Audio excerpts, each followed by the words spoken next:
다윗 왕이 여호와 앞에 들어가 앉아서 이르되 주 여호와여 나는 누구이오며 Who am I? 내가 누굽니까? 나의 집은 무엇입니까? What is my family? 무엇이기에 나를 여기까지 이르게 하셨나이까? Why did you bring me here this far? 여기까지 나를 인도하셨나이까? 하나님 앞에 들어가. 이 고백 속에 다윗이 담겨 있는 마음이 뭡니까? 하나님, 내가 나를 아는데 나 같은 사람이 도대체 뭐라고, 내가 우리 집안을 아는데 우리 집안이 도대체 뭐라고 나를 이 놀랍고 이 대단한 자리에 이르게 하셨나이까? 라고 하면서 자기에게 임한 은혜를 당연하게 여기지 않더라는 겁니다. 이 고백 속에서 이게 목동이 했던 고백이라면 이해가 되지만 왕이 이런 고백을 한다라고 하는 것, 다윗은 왕이 되고도 목동 시절의 자기 모습과 조금도 달라지지 않았다는 것. 오늘 저와 여러분이 읽은 18절 19절에는 다윗이 하나님으로부터 은혜를 받을 수밖에 없는 이유, 물론 은혜에는 이유가 없지만 그래도 이 본문 안에 왜 하나님이 다윗을 이토록 싸고 도시는지, 제가 처음에 제목이 겸손한 자에게 베푸시는 은혜가 아니고 제가 처음에 만들어 놓은 제목은 싸고 도시는 은혜였습니다. 네, 싸고 도시는 은혜. 그러다 보니 표현이 좀 너무 저렴한가 싶어가지고 좀 바꾼 건데, 왜 하나님이 이렇게 다윗을 싸고 도셨는지 오늘 이 구절 속에 그 답이 나와서 여러분과 한번 나눠보려고 합니다. 하나님이 다윗에게 은혜를 베푸신 이유 궁금하시죠? 첫 번째, 그는 성공 뒤에도 하나님을 잊지 않고 하나님께 나아가는 사람이었다. 18절은 이렇게 시작하죠. 다윗 왕이 여호와 앞에 들어가 앉아서, 이렇게 시작합니다. 다윗 왕이 어디로 갔다고요? 왕이 여호와 앞에 들어가 앉아서, 다윗의 위대성이 여기에 있는 겁니다. 여러분, 왕이 되면 얼마나 할 일이 많고 바쁘겠습니까? 이번에도 서울시장이 새로 뽑히고 모든 언론이 첫날부터 능숙하게 어떻게 무슨 일부터 하는지 다 보면서 일거수일투족을 따라다니지 않습니까? 얼마나 시장이 되면 바쁘겠습니까? 동장만 되어도, 요즘 동장이 있는지 모르지만 통장만 되어도 바쁘고요. 제가 신학교 시절에 친구 중에 하나는 아예 신학교 들어오면서부터 자기는 농부가 되겠다고 그래가지고 농촌에 들어가가지고 자기는 그냥 농부로 살면서 목회하겠다라고 하는 친구가 있었는데, 그 친구가 정말 졸업을 하고 난 뒤에 시골로 가서 농사를 짓고 지금은 마을 이장이 됐거든요. 마을 이장이 돼가지고 그 마을을 전도를 하면서 텔레비전에 보니까 이장님들 모임 프로그램이 있는데 거기에 나와요. 지금 유명한 이장이 됐어요. 이장만 돼도요, 할 일이 얼마나 많은지 모릅니다. 시장은 말할 것도 없고요. 근데 한번 생각해 봅시다. 다윗이 왕이 되었습니다. 왕이 되고 나면 조직을 개편해야죠. 군사를 정비해야 되죠. 내각을 구성해야 되죠. 한 나라의 왕이 되고 할 일이 얼마나 많겠습니까? 그런데 그 바쁜 왕이 제일 먼저 한 일이 뭐냐면 여호와 앞에 나아가, 여호와 앞에 나아가, 겸손한 사람만이 할 수 있는 일입니다. 세상에서 제일 위험한 사람이 어떤 사람인 줄 아세요? 바쁘다고 예배의 자리에 보이지 않는 사람, 바쁘다고 여호와 앞에 나아가는 것을 멈추는 사람, 가장 위험한 사람입니다.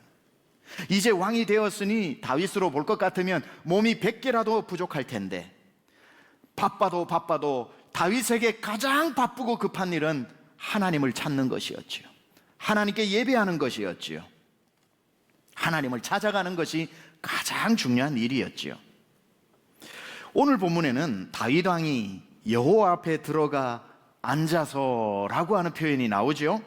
이것은 여호와 앞에 들어가라고 하는 것은 한 번 들어갔다 나오는, 대통령이 되고 나면 현충원 갔다 오는 그런 정도의 한 번 눈도장 찍는 연례의식이 아니라, 여기서 들어가라고 하는 것은 지속적인 행위를 말하는 겁니다. 지속적인 행위, 여호와 앞에 계속 왕이 되었다고 이제는 바이바이 하지 않고 계속 여호와 앞에 들어가고 들어가. 그리고 여기에는 앉아서라고 하는 단어는 야샤브라고 하는 동사로서 잠시 앉았다 일어나는 것이 아니라, 야샤브는 어떤 의미냐면 오래 앉아 있다 이런 뜻입니다. 머물러 앉아 있다 이거예요. 다윗은 왕이 되고 난 뒤에 한번 하나님 감사합니다, 감사한금 드리고 사라지는 게 아니라 계속 들어가고 들어가. 앉았다 하면 잠시 그냥 무릎을 꿇고 엉덩이를 붙이고 스프링처럼 일어나는 게 아니라 오래 머물러 앉아 하나님께 기도했다는 거죠. 위대한 사람입니다. 다윗이 지금 여호와 앞에 들어가 앉았다라고 했던 그 앉은 곳은 어딜까요? 지금은 성전이 없으니까 텐트처럼 쳐놓은 성막 안에 법궤 앞에 앉은 겁니다. 법궤 앞에. 제사장이나 누구나 법궤 앞에 나아가면 사람은 두 자세를 취하게 되는데, 서 있거나 또는 법궤 앞에 앉아 있어야 되는데, 서 있을 때야 그냥 서 있으면 되는데 앉을 때는 반드시 무릎을 꿇고 앉아야 됩니다. 양반다리를 하고 앉는 게 아니라. 그러니까 오늘 다윗이 여호와 앞에 들어가 앉았다라고 했던 것은 법궤 앞에 무릎을 꿇었다는 뜻이고, 무릎을 꿇으면서 오랫동안 앉아 있었다는 거예요. 오랫동안 무릎을 꿇고 법궤 앞에 앉아 있는 다윗을 한번 생각해 보세요. 머릿속으로 그림을 그려보세요. 왕이 법궤 앞에 무릎을 꿇고 한참을 지나도 일어나지 않고 기도하는 그 모습이 얼마나 은혜롭고, 그런 왕이 다스리는 이스라엘은 얼마나 평안하겠습니까? 다윗은 이런 사람입니다. 왕이 되었다라고 해서 이제 무소불위의 권력을 가지고 왕이면 다지, 전부 내 발밑에 있지, 자기 위에는 아무도 없는 것처럼 살아가는 어리석은 왕이 아니라, 왕이 된 그날 다윗이 무슨 고백을 합니까? 내가 왕이 아니라 나의 왕은 따로 계시다. 이스라엘이여, 나를 왕으로 삼지 말고 지금부터 내가 누구 앞에 무릎을 꿇는지 너희들은 자세히 보고 너희도 그분 앞에 무릎을 꿇어야 산다라고 하며, 여호와의 법궤 앞에가 아무 미련 없이, 왕의 자존심 없이 그 앞에 무릎을 꿇어 이스라엘 백성들이여 보라, 내가 무릎 꿇은 이분이 우리의 왕이시다. 왕이 진짜 왕을 소개하고 있는 거죠. 그리고는 그 법궤 앞에 오랫동안 앉아 있으면서 그가 했던 고백이 바로 이 고백이라는 겁니다. 하나님, 내가 무엇이 간데 이 나라의 왕이 되었나이까? 내 집안은 평범하기 짝이 없는 집안인데 우리 집안은 무엇이기에 나를 이 자리에 이르게 하셨나이까? 하나님, 왕이 되어도 왕 노릇하지 않겠습니다. 하나님, 내가 지금 주의 법궤 앞에 이토록 오랫동안 무릎을 꿇고 고백하오니 하나님은 나의 왕이십니다. 그는 왕이 되고도 하나님을 잊지 않는 겸손의 사람이었던 거죠. 성공 전과 성공 후가 똑같은 사람입니다.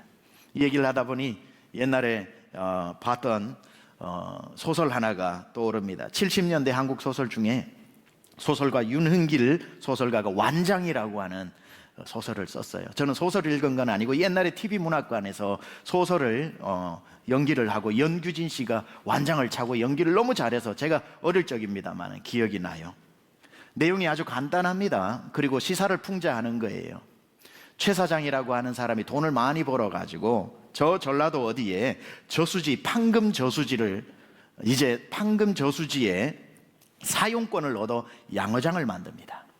양어장을 만들어 놓았는데 동네 사람들이 와서 자꾸 낚시를 해서 고기를 잡아가니까 한량으로 그 동네를 떠돌아다니던 종술이라고 하는 사람에게 양어장 관리권을 맡기면서 완장을 채워줍니다. 하루아침에 최 사장에게서 취직이 되고 완장을 차서 그 저수지를 관리하는 사람이 되고 나니까 그 한량에 지나지 않던 종술이 포악해지기 시작합니다. 완장을 차고 나아가 저수지에서 이제는 낚시를 하고 있는 도시에서 내려온 사람을 두들겨 패기도 하고 부부를 앉혔다 일어섰다 기합을 주기도 하고, 얼마나 사람들에게 무섭게 이 완장을 차고 이 권력을 휘두르는지 모릅니다. 나중에 이게 얼마나 재미가 있었던지 종술은 저수지만 나갈 때 완장을 차는 것이 아니라 읍내에 나갈 때도 그걸 차고 나가서 소위 말하는 완장질을 합니다. 그 완장 하나가 뭐라고? 나중에 이 종술이 그 완장의 권력에 취해서 어디까지 가게 되냐면 자기를 고용한 최 사장이 낚시하는 것도 낚시를 못하게 만들면서 최 사장의 권력 위에 올라서게 되면서 결국은 최 사장에게 해임당하게 되어지는 그러한 이야기가 풍자로 들어가 있는 겁니다. 무엇을 이 소설가가 말하고 싶은 겁니까? 사람이 완장 전과 완장 후가 그렇게 달라지는 것이 사람이라는 거지요. 권력의 맛을 보면 이제는 이 권력이 고삐 풀린 망아지처럼 질주한다는 것을 보여주고 있는 거지요. 이건 모든 사람에게 다 그러한 자기만의 완장을 차고 싶고 완장을 찼으면 그 권력을 사용하고 싶지만 다윗은 왕이 되기 전과 왕이 된 후의 삶이 하나도 달라지지 않았다는 것. 왕이 되기 전에도 하나님 앞에 무릎을 꿇었고 왕이 된 후에도 하나님 앞에 무릎을 꿇는 사람, 이 사람인데 이 겸손한 왕 앞에 하나님이 어떻게 은혜를 베푸지 않을 수 있겠습니까? 야고보서 4장 6절에도 은혜를 받는 비결을 우리에게 설명해 줍니다. 같이 한번 읽어볼까요? 시작. 그러나 더욱 큰 은혜를 주시나니 그러므로 일러스되 하나님이 교만한 자를 물리치고 겸손한 자에게 은혜를 주신다. 아멘. 다윗이 은혜를 받았던 이유는 겸손했기 때문에 그런 겁니다. 하나님이 다윗에게 은혜를 베푸신 두 번째 이유, 자기가 누구인지를 잊지 않는 사람이었습니다. 자기가 누구인지를 잊어버리지 않았다. 다윗은 하나님의 법궤 앞에 무릎을 꿇고 난 뒤에 뭐라고 고백했다고요? 주 여호와여, 나는 누구이오며 내 집은 무엇이기에 나를 여기까지 이르게 하셨나이까? 라는 고백을 하죠. 이것은 자기가 누구인지를 몰라서 묻는 질문이 아니라 자기가 누구인지를 너무 잘 알아서 묻는 질문이죠. 내가 나를 아는데 어떻게 이 어울리지 않는 자리에 저를 놓으십니까? 내가 우리 집안을 잘 아는데 어찌 우리의 집안이 왕의 집안이 될 수 있겠습니까? 몰라서 내가 누굽니까? 라고 묻는 게 아니라 너무 잘 알기에 내가 누구이간데라고 묻는 거지요. 저는 별 볼 일 없고 우리 가문도 별 볼 일 없는 그런 집인 것을 너무 잘 아는데 하나님이여 어찌하여 이리 큰 은혜를 내게 베푸시나이까? 여러분, 자기를 잘 아는 사람은 은혜를 잊어버리지 않습니다. 다윗은 자기를 잘 알았습니다. 자기는 왕이 아니라 목동이라는 것을 한순간도 잊지 않았습니다. 시편 78편에도 다윗을 이렇게 표현하고 있죠. 또 그의 종 다윗을 택하시되 양의 우리에서 취하시고 젖 양을 지키는 중에서 그들을 이끌어내사 그의 백성이 야곱 그의 소유인 이스라엘을 기르게 하셨더니, 다윗은 목동 출신이라는 것을 단 한순간도 잊어버리지 않았던 겁니다. 자기가 누구인지를 잊어버리지 않는 것, 이것을 겸손이라고 말하는 거죠. 교만한 사람 보세요. 자기가 옛적에 어떤 사람인지를 다 잊어버린 사람, 감추는 사람이 처음부터 잘난 사람인 것처럼 교만하지, 자기가 어떤 사람인지를 기억하는 사람은 교만할래야 교만할 수 없는 거지요. 다윗은 왕이 되었을 때에 하나님 앞에 하나님 역시 사람 보는 눈이 있으시군요 라고 말하지 않았습니다. 대신 하나님 앞에 하나님, 사람 잘못 보셨습니다. 제가 무엇이길래 이 일을 감당한단 말입니까? 나는 아무것도 아닙니다. I am nobody. 나는 아무것도 아닌 사람입니다. But you treat me like somebody. 그런데 하나님은 나를 특별한 사람처럼 취급하고 계시는군요. 교만과 겸손은 한 끗 차이라서 교만한 사람은 아무리 큰 은혜를 받아도 작게 여기고 겸손한 사람은 아무리 작은 일을 맡아도 크게 감사하더라는 거지요.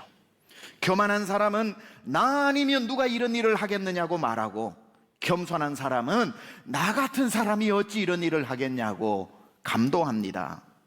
교만한 사람은 아무도 못하는 일을 내가 했다고 말하고, 겸손한 사람은 누구나 할 수 있는 것을 내가 한 것뿐이라고 자기를 낮추어 고백합니다. 겸손한 사람은 자기의 옛날 모습을 잊어버리지 않습니다. 다윗은 한 번도 자기를 왕인 척 해본 적이 없어요. 완장질이 있다면 왕질이라고 해야 될까요? 그런 적 없습니다. 언제나 하나님 앞에 목동이었고 어린아이였고, 나에게는 언제나 하나님이 왕이라는 고백밖에는 없었죠. 그래서 하나님이 다윗을 싸고 도신 겁니다. 은혜를 주실 수밖에 없었던 거예요. 겸손한 자에게 은혜를 베푸시다고 하나님이 약속하셨는데, 가장 겸손한 자가 누구일까 찾아보니 언제나 다윗의 이름이 맨 위에 올라와 있었기 때문에 자기 자신을 잊어버리지 않는 것. 저도 노력을 나름대로 많이 하려고 합니다. 저 자신이 누구인지 잊어버리지 않기 위해서. 미국에 갈 때만 해도 저는 항상 미국 교회 빌려 쓰던데, 첫 번째 성전에, 두 번째 성전에, 세 번째 성전을 운전해서 꼭 다닙니다. 절대로 잊어버리지 않기 위해서.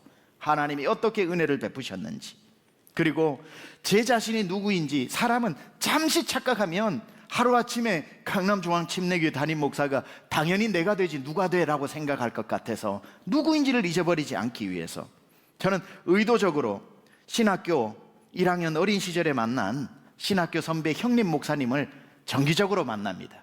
거의 한 달에 한 번 정도는 제가 정기적으로 주일 예배 다 마치고 운전해서 시골로 내려갑니다. 주일 밤에 직접 차를 몰고 그 형님이 목회하는 시골로 내려가 밤늦게까지 차 한 잔을 앞에 두고 읽었던 책 이야기를 서로 나눕니다. 그 형님 목사님은 책을 수만 권을 읽고 시골에서 목회하고 있습니다. 제가 아는 한 가장 많은 책을 읽은 분이죠. 제가 찾아가서 밤새 책 이야기를 서로 나눕니다. 그런데 제가 그분을 찾아가는 이유는 책 때문에 찾아가는 게 아닙니다. 그분이 저를 허물없이 동생으로 대하기 때문에 그렇습니다. 제가 운전해서 이제 내려가면 밖에 나와서 아이고 최 목사님 하고 저를 부르지 않습니다. 그 형님은 그때부터 지금까지 저를 야 임마라고 부릅니다. 야 임마, 목회 똑바로 해야 돼. 야 임마, 이번에 설교 들어보니까 목회 똑바로 해야 돼. 야 임마, 너 이 책 읽어봤어? 꼭 읽어봐야 돼. 목사들은 이런 책을 안 읽어. 야 임마, 이 책 읽어야 돼. 저는 항상 그분 앞에 야 임마입니다. 근데 제가 목사님 소리를 들으려면 그래 안 내려가죠. 왜 내려가요? 야 임마 소리를 들으려고 내려가는 겁니다. 저는 그렇게 내려가 차 한 잔을 앞에 두고 몇 시간을 이야기하면 신학교 1학년으로 돌아가거든요. 그리고 저는 스스로에게 야 임마라는 것을 제가 알거든요. 그 형님 목사님하고 이야기 마치고 차를 몰고 돌아올 때는 저는 강남중앙침례교회 담임 목사가 아니라 신학교 1학년생이 되어 있는 겁니다. 얼마나 그 마음이 가볍고 홀가분한지 모릅니다.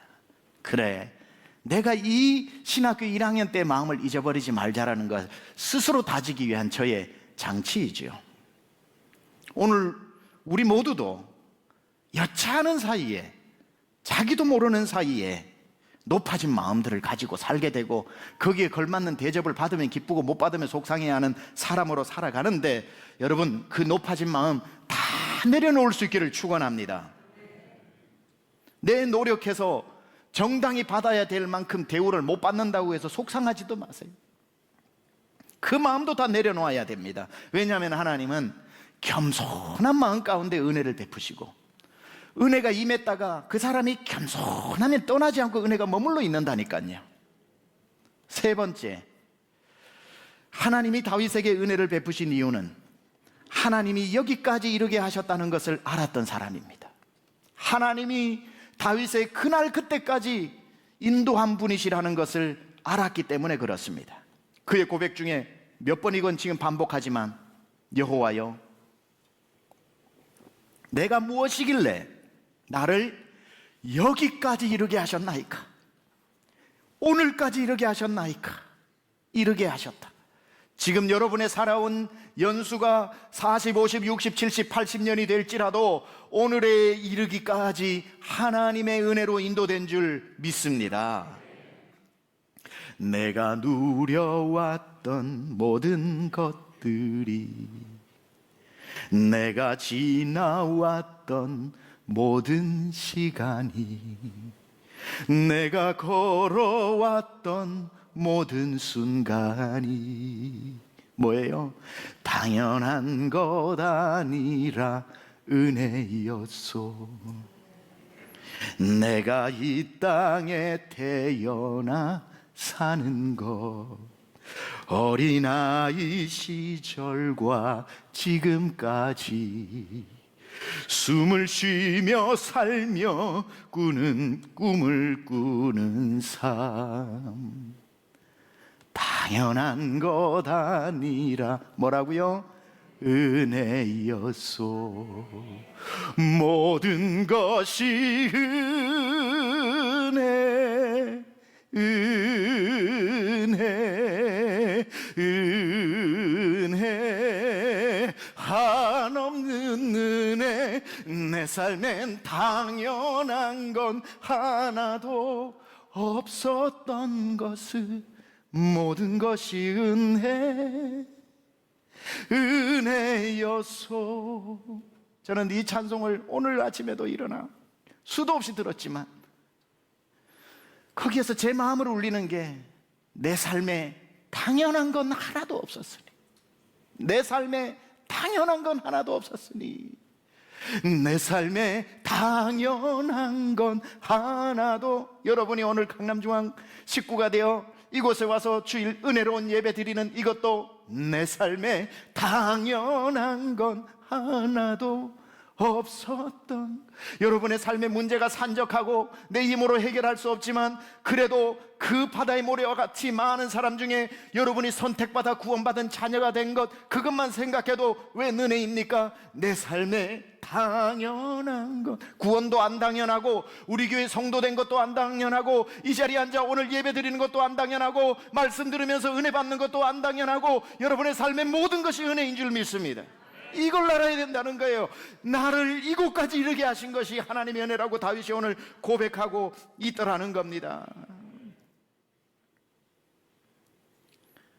오늘 여러분이 어떤 자리에 있든지 하나님이 이곳까지 이르게 하셨는데, 다윗이 오늘 놀라는 것은, 하나님, 내가 지금 이 자리에 서고 보니 지금까지 살아온 것만 해도 너무 큰 은혜인데, 하나님이 방금 어떤 약속을 하셨어요? 네 마음에 성전을 짓겠다는 그 마음 때문에 성전을 짓지도 않았는데 마음 한 번만 하나님께 똑바로 드려도 내가 너의 자손의 나라를 견고케 하여, 내가 너와 약속한 이 다윗의 확실한 언약을 견고히 하여 대대히 지키리로다. 지금까지 은혜만 해도 큰데 하나님께서 다윗에게 앞으로 장래의 은혜도 약속하고 계시니, 오늘 19절에 그가 뭐라고 이야기합니까? 주 여호와여, 주께서 오늘에 이르기까지 주신 이 은혜도 오히려 적게 여기시고, 또 종의 집에 있을 먼 장래의 일까지도 말씀하셨나이다. 여러분, 지금까지 받은 은혜 기억하면, 잊어버리지 않고 은혜를 기억하는 사람에게는 하나님이 장래의 은혜도 약속해 주시는 줄 믿습니다. 여러분의 삶에 지금까지 인도하신 은혜가, 겸손하고 그 은혜를 기억하는데 어찌 앞으로의 은혜를 베풀어 주시지 않겠습니까? 사람은 늘 베풀어 주신 은혜는 까먹고 베풀어 주실 은혜만 기대하는 경향들이 있는데 바꾸어야 합니다. 오늘 이만만 해도 감동하고 이만만 해도 넉넉한 이미 받은 은혜를 절대로 잊어버리지 마시기 바랍니다. 받은 은혜를 기억해야 받을 은혜도 주어지는 것이지요. 오늘 다윗이 은혜를 받을 수밖에 없었던 이유 3가지를 살펴봤는데, 첫째, 왕이 되고도 하나님이 왕이라는 것을 잊어버리지 않고 아무리 바빠도 하나님을 찾았기 때문에 은혜를 받았던 것이고, 둘째, 자기가 아무리 왕이라도 자기가 누구인지를 잊어버리지 않고 나는 양을 치는 목동이니이다라고 자기가 누구인지를 잊어버리지 않았기 때문에 그 겸손의 하나님이 은혜를 주셨던 것이고, 셋째, 주여 앞으로 은혜를 주시지 않아도 이미 주신 은혜가 큽니다. 나를 이곳까지 이르게 하신 것만 해도 너무 큰데 어찌 나에게 장래의 일까지 주십니까? 주신 은혜에 만족하는 사람이었기 때문에 하나님이 흡족하여 앞으로의 은혜도 주고 싶으셨던 것입니다. 오늘 이 다윗이 받았던 은혜를 받을 수밖에 없었던 이 겸손한 마음이 높아진 우리의 마음 가운데 오늘 다 높아진 것을 깎아내고 겸손하여 다윗의 은혜가 아닌 저와 여러분의 은혜로 충만하게 누릴 수 있기를 우리 주 예수 그리스도 이름으로 축원합니다.